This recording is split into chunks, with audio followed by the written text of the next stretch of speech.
இஸ்லாம் friendly gym அப்படின்னு ஒரு புதுசாக ஒரு ஜிம் ஒன்று வந்திருக்கு இங்கே கேரளாவில் பாலக்காடு. அதில் அப்படி என்ன ஸ்பெஷல் அப்படின்னா, இஸ்லாமியர்களுக்கான அவங்களுடைய மத கடமை அது பாதிக்கப்படாமல், ஜிம் ஒர்க் அவுட்டையும் பாதிக்காமல், இது ரெண்டையும் சேர்த்த மாதிரி. இப்போ இந்த ஜிம்மில் என்ன விசேஷம் அப்படின்னா, ஆண்களுக்கும் பெண்களுக்கும் தனித்தனியே ஒர்க் அவுட் டைம். இவங்க 2 பேரும் ஒர்க் அவுட் பண்ணால் அது ஹராம் அப்படின்ற மாதிரி ஆகிடும். பாடி பார்ட்ஸ் எல்லாம் பார்க்க வேண்டிய மாதிரி சூழ்நிலை வரும்ல. அதனால் இப்படி ஒரு ஏற்பாடு இவங்க பண்ணி வச்சுருக்காங்க. இதையும் தாண்டி மியூசிக்கே அங்கே கிடையாது.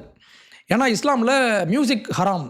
இங்கே உள்ள மாடர்ன் இசை, இங்கே உள்ள வெஸ்டர்ன் இசை இது ஹராம் அப்படின்றதுனால இந்த மாதிரி விஷயம்லாம் இல்லாமல் இஸ்லாமை உள்ளடக்கிய இஸ்லாம் மக்கள் இங்கே வந்து ஒர்க் அவுட் பண்ணுறதுக்கு ஏற்ற மாதிரி நாங்கள் ஒரு ஜிம்மு வைக்கிறோம்னு சொல்லி இவங்க வச்சுருக்காங்க. உடனே மக்கள்லாம் கேட்க ஆரம்பிச்சிட்டாங்க, அது எப்படி இஸ்லாம் ஃப்ரெண்ட்லி ஜிம்முன்னு நீ சொல்லுவ? இப்போ நேஷனல் மீடியா இந்த விஷயத்தை பற்றி எடுத்து பேசின உடனே எல்லாரும் இப்போ ரொம்ப கோவப்படுறாங்க. அது எப்படி வைக்க முடியும், அது எப்படி பண்ண முடியும், இஸ்லாமியர்களுக்குன்னு தனியாக நீங்கள் எப்படி பண்ண முடியும், நீங்கள் மற்றவங்களெல்லாம் எக்ஸ்க்ளூட் பண்ணிவிட்டு நீங்கள் மட்டும் அப்படியே உங்களுடைய மதம் சார்ந்து நீங்கள் ஒரு ஜிம் வைக்கிறீங்களான்னு மக்கள்லாம் கேட்குறாங்க. இவங்க ஜிம்முக்கும் வரணும், இவங்க ஃபெய்த்தும் அஃபெண்ட் ஆகிடக்கூடாது அப்படின்ற மாதிரி இவங்க யோசிக்கிறாங்க. இதில் ஒன்றும் தப்பு இல்லை. ஏன்னா நீங்கள் ஒரு ஜிம்முக்கு போகிறீங்கன்னா நிறைய பேர் இந்த மாதிரி உடலை காட்டுறதுனாலேயே ஜிம்முக்கு போக மாட்டுறாங்க. அப்படி இருக்கும்போது பெண்களுக்கு மட்டும் இவங்களுக்கு மட்டும் தனியாக ஒரு டைம் வச்சு அதில் அவங்க ஒர்க் அவுட் பண்ணிக்கலாம் அப்படின்னா அதில் ஒன்றும் தப்பு இல்லை. ஆனால் பிரச்சனை எப்போ வரும்னா, இப்போ நீங்கள் வேறு மதத்தை சேர்ந்தவங்களா இருந்தீங்கன்னா நீங்கள் இந்த ஜிம்முக்கு போகிறீங்கன்னு வைங்களேன், இது ஒரு இஸ்லாமிய ஜிம். அப்போ இஸ்லாமிய ஜிம்மில் நாங்கள் பாட்டு வைக்க மாட்டோம், பரவாயில்ல. ஆனால் பொதுவான ஒரு ஜிம்முக்கு ஒரு இஸ்லாமியர் வரும்போது இவர் அங்கே வந்துட்டு ஏங்க இந்த மாதிரிலாம் பாட்டு வைக்கிறீங்க, இது வந்து எங்களுக்கு ஹராம், ஸோ நீங்கள் பாட்டு வைக்காதீங்க அப்படின்னு சொல்லி இவங்க பொதுவான ஒரு இடத்துல வந்து இவங்க பேசும்போது தான் இது பிரச்சனையாக மாறணும். மற்றபடி இவங்களுக்குன்னு தனியாக ஒரு ஜிம் கூட வச்சுக்கலாம். இஸ்லாமியர்களுக்குன்னு தனியாக ஒரு ஜிம்மு வச்சு இவங்க போய் ஒர்க் அவுட் பண்ணலாம், அதில் ஒன்றும் தப்பு இல்லை. அப்போ என்னென்னா, நான் ஒரு விஷயத்தை நம்புகிறேன், இது என்னுடைய பர்சனல் ஃபெய்த்.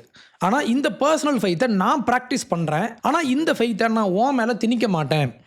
இப்படி இருக்கிற வரைக்கும் பிரச்சனை இல்லை. இப்போ ஒரு பெண் அங்கே ஒர்க் அவுட் பண்ணுறாங்கன்னா இவங்க டிஷர்ட் தான் போட்டு போவாங்க. டிஷர்ட் ரொம்ப டைட்டாக இருக்கும். உடனே அங்கே ஒரு இஸ்லாமிய ஆண் வந்து ஏங்க இப்படிலாம் பண்ணுறீங்க, ஜிம்முக்கு வரப்பா இப்படிலாம் வராதிங்க அப்படின்னு இவருடைய நம்பிக்கை சார்ந்து இவர் எங்கே பேச முடியாது. ஆனால் ஆஸ் லாங் அஸ் நீங்கள் ஒரு தனியாக ஒரு ஜிம்மு வச்சு உங்களுக்கான ஒரு எக்ஸ்க்ளூசிவான ஸ்பேஸை நீங்கள் உருவாக்கி நீங்கள் ஒரு ஜிம் வச்சுக்கலாம், ஒன்றும் தப்பு இல்லை. பெரும்பாலான மக்கள் இப்போ என்ன பண்ணுறாங்கன்னா, இவங்களுடைய ஃபெய்த்தை நீயும் ப்ராக்டிஸ் பண்ணணும், நான் உன்னை நம்புகிறேன், நீ அதை ப்ராக்டிஸ் பண்ணணும் அப்படின்ற மாதிரி இவங்க சொல்லுவாங்க.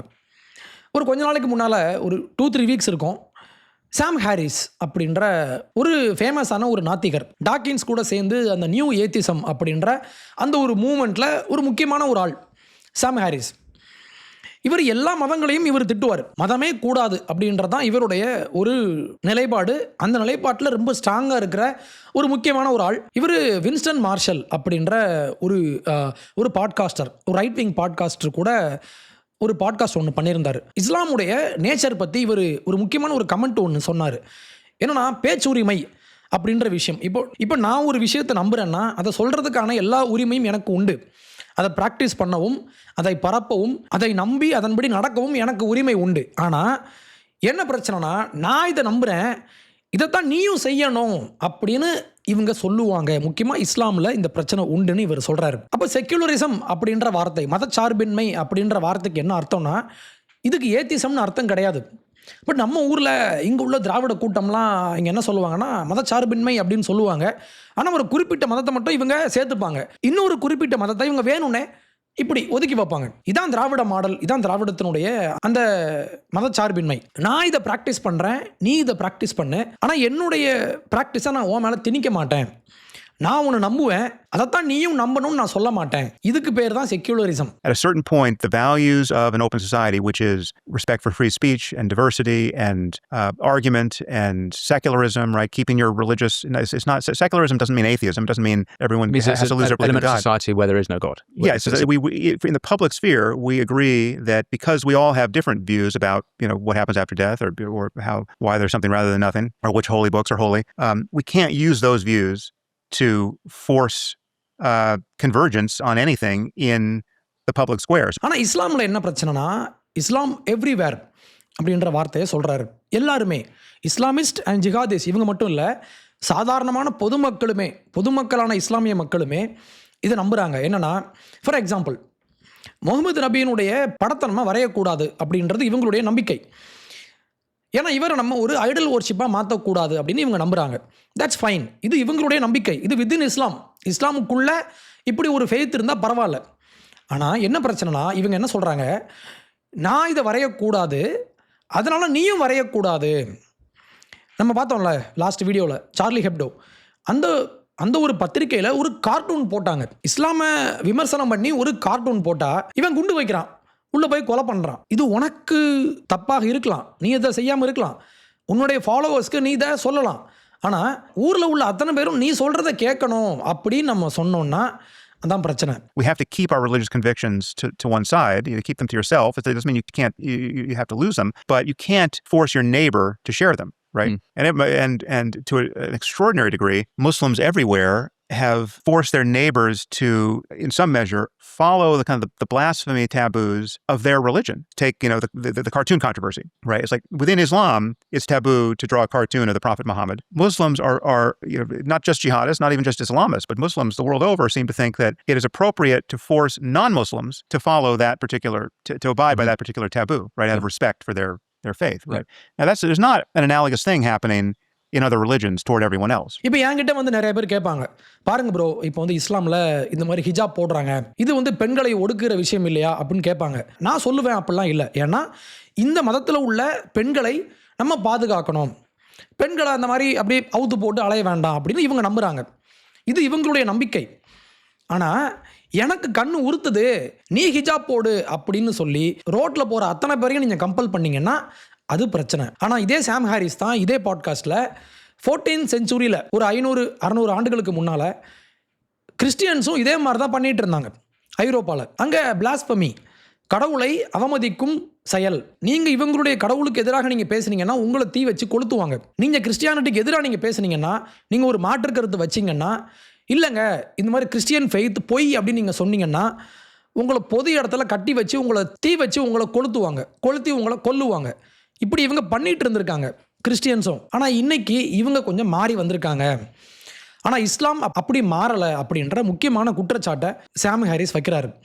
இது உண்மைதான். There's a lot of problematic theology there. That's for the Muslims to figure out how to work out. I mean, there's, the Christians of the 14th century would have been very difficult to live with, right? If we were encountering the Christians of the 14th century armed with 21st century weapons, right? People who are eager to burn witches and thought that cutting the tongues out of blasphemers was an appropriate response to the bubonic plague, right? I mean, these were people they were total religious maniacs, right? என்னன்னா ஒவ்வொரு மதமுமே ஒவ்வொரு காலகட்டத்துக்கும் ஏற்ற மாதிரி கொஞ்சம் அவங்கள மாற்றிக்கணும்னா நீங்கள் மாற வேண்டாம், உங்களுடைய கோர் பிலீஃபை நீங்கள் மாற்ற வேண்டாம். ஆனால் உங்களுடைய ஃபெய்த்தை அடுத்தவங்க மேலே நீங்கள் ஃபோர்ஸ் பண்ணக்கூடாது. இது முக்கியமான விஷயம். உங்கள் ஃபெய்த்தை நீங்கள் பரப்பலாம், உங்கள் ஃபெய்த்தை நீங்கள் மார்க்கெட் பண்ணலாம், அது பிரச்சனை இல்லை. ஆனால் உங்களுடைய ஃபெய்த்தை ஒருத்தன் ஏற்றுக்கலை, இவன் வேணான்னு சொல்கிறான், ஆனால் இல்லை நான் சொல்கிறத நீ செய் அப்படின்னு நீங்கள் ஃபோர்ஸ் பண்ணிங்கன்னா அது பிரச்சனை. நம்ம ஒரு வீடியோ போட்டோம்ல ஒரு 2 days பேக், அந்த சார்லி ஹெப்டோ கதை பற்றி அதில் நான் சொல்லியிருப்பேன். அது கீழே வந்த ஒரு கமெண்ட், அந்த கமெண்ட் என்னை ரொம்ப டிஸ்டர்ப் பண்ணிச்சு. ஏன்னா சார்லி ஹெப்டோவையும் வள்ளுவரையும் ஒப்பிடுவது தவறு. முகமது நபி உருவப்படம் இஸ்லாத்தில் தடை செய்யப்பட்டுள்ளது, இது கூட தெரியாமல் எதையாச்சும் உளறி வச்சிருக்கீங்க அப்படின்னு இந்த இம்ரான் அப்படின்ற ஒரு தம்பி. எனக்கு தெரிஞ்சு இவருக்கு வயசு 20-25 அவ்வளோதான் இருக்கும். இவ்வளோ சின்ன வயசில் ரொம்ப ரேடிக்கலாக இல்லையா, இந்த அளவுக்கு ரேடிக்கலாக மாறி போயிருக்காங்க. யோசிச்சு பாருங்கள், இஸ்லாமில் தடை செய்யப்பட்டுள்ளது, அது யாருக்கு? இஸ்லாமை ஃபாலோ பண்ணுறவங்களுக்கு. ஊரில் உள்ள அத்தனை பேரையும் நீ எப்படி கேட்க முடியும்? சார்லி ஹெப்டோ ஒரு பத்திரிகை நிறுவனம், இவங்க ஒரு பத்திரிகையை ஒன்று போட்டு இவங்க ஒரு கார்ட்டூன் போட்டு ஒரு விமர்சனம் பண்ணுறாங்க. விமர்சனத்துக்கு பதில் விமர்சனம் வைங்க, இல்லைங்கன்னு சொல்லி மறுத்து பேசுங்க, இல்லைனா ப்ரோட்டஸ்ட் பண்ணுங்க. ஆனால் இவன் என்ன பண்ணுறான், ஸ்ட்ரைட்டாக போயிட்டு உள்ளே புகுந்து கொலை பண்ணுறான். கொலை பண்ண கதையை நான் சொன்னால் இந்த பையன் கீழே வந்து கமெண்ட்டு, இதில் வேற எனக்கு ஒன்றும் தெரிலன்னு சொல்லி நான் வளர்றேன் அப்படின்னு சொல்கிறான். எனக்கு என்ன புரியவே இல்லைனா, ஏன் இஸ்லாமிய மக்கள் இந்த அளவுக்கு ரேடிக்கலாக மாறிட்டாங்க அப்படின்ற உண்மையாகவே எனக்கு வருத்தமாக இருக்குது. ஏன்னா நான் கீழே ஒரு கமெண்ட் ஒன்று போட்டேன். இப்போ கிறிஸ்தவங்க அவங்க தேவாலயத்தில் அவங்க சர்ச்சில் அவங்க கம்யூனியன் எடுப்பாங்க, அங்கே இவங்களுக்கு பிரெட் கொடுப்பாங்க, ஒயின் கொடுப்பாங்க. இது இவங்களுடைய நம்பிக்கை.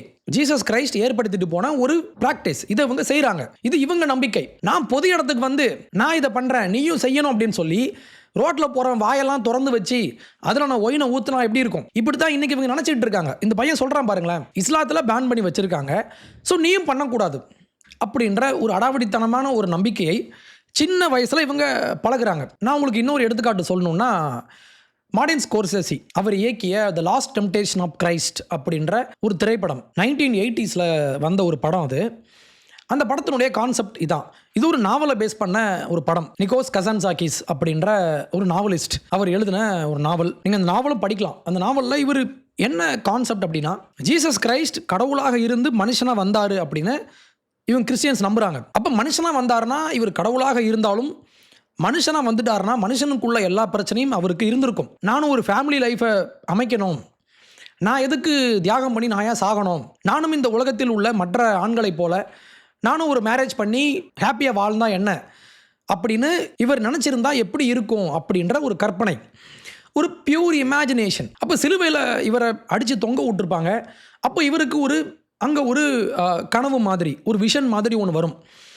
அதில் இவர் என்ன கனவு காண்பார்னா, நான் ஒருவேளை இப்படி சிலுவையில் அநியாயமாக நான் சாகிறதுக்கு நான் இங்கேருந்து இறங்கி போய் மேரி மேக்டலின் கூட நான் ஒரு திருமணம் செஞ்சு அவள் கூட நான் ஒன்றா வாழ்ந்தா என்ன, அந்த பெண் கூட நான் ஒரு செக்ஷுவல் லைஃப் வச்சுக்கிட்டா என்ன அப்படின்ற மாதிரி இவர் கனவு காண்பது போல், இவர் அப்படி ஆசைப்படுற மாதிரி. அதை ரொம்ப வில்லத்தனமாக காட்ட மாட்டாங்க அந்த படத்தில். ஒரு டார்மெண்டட் ஸ்பிரிட்னு சொல்லலாமா, ரொம்ப வேதனைப்பட்டு நம்ம எந்த பக்கம் போகலாம் அப்படின்ற மாதிரி இவரே குழப்பத்தில் இருப்பார். ஸோ ஒரு மனுஷனாக எல்லாருக்கும் இருக்கிற ஒரு வீக்னஸ் இவருக்கும் இருந்திருக்கு அப்படின்றதான் அந்த படத்தினுடைய கான்செப்ட். ஃப்ளஷ், இந்த மனுஷ உடலை நம்ம பிறந்திருக்கோம், அப்போ மனுஷனுக்குள்ள எல்லா பிரச்சனையும் எனக்கும் உண்டு அப்படின்றதான் இந்த படத்தினுடைய தீம். இது ஒரு கருத்து. இந்த படத்தை எடுத்த மார்டின் ஸ்கோர்செஸி ஒரு கேத்தலிக், அவர் கிறிஸ்தவர். இவர் 2016 சைலன்ஸ் அப்படின்ற மாதிரி ஒரு படம் எடுத்திருப்பார். இங்கேருந்து ஜப்பானுக்கு கிறிஸ்டியானிட்டி மதத்தை பரப்புறதுக்காக போகிற 2 கேத்தலிக் ப்ரீஸ்ட் பற்றி இவங்களுடைய கதையை இவர் பேசியிருப்பார் இந்த படத்தில். அங்கே இவங்களை அடிப்பாங்க, இவங்களை கொல்ல ட்ரை பண்ணுவாங்க. இத்தனையும் தாண்டி இந்த 2 மிஷினரிஸ் எப்படி அங்கே வாழ்கிறாங்க அப்படின்ற மாதிரி இந்த படம் போகும். ஸோ இவர் ஒரு கிறிஸ்டியன், இவர் ஒன்றும் வில்லத்தனமாக இயேசு கிறிஸ்துவை அசிங்கமாக காட்டணும் அப்படி நினைக்கிற ஆள் கூட இல்லை. இவர் இப்படி ஒரு படம் எடுத்தால் இவங்க என்ன பண்ணுறாங்க, தேட்டர் முன்னால் போய் நின்று தடை செய் அப்படின்னு சொல்லி ஒரே பிரச்சனை. எந்த படம் எடுத்தாலும் ஒரு 4 பேர் வந்து நின்றுவான், கொடி பிடிச்சிருவான். பாருங்க, இது எங்கள் மனசை புண்படுத்திருச்சு, தேட்டரை கொளுத்திடுவேன் அப்படின்னு சொல்லி பேச வேண்டியது. மிடில் ஈஸ்டில் உள்ள நிறைய நாடுகளில் இந்த படத்தை பேன் பண்ணாங்க. இதையும் தாண்டி மார்டின் ஸ்கோர்செஸிக்கு போலீஸ் பாதுகாப்பெல்லாம் கொடுத்தாங்க. ஏன்னா நான் உன்னை கொன்றுவேன் அப்படின்னு சொல்லி இங்கே கொலை மிரட்டல்லாம் வந்துச்சு. இதே மாதிரி தீம் உள்ள படம் தான் டவின்சி கோட்.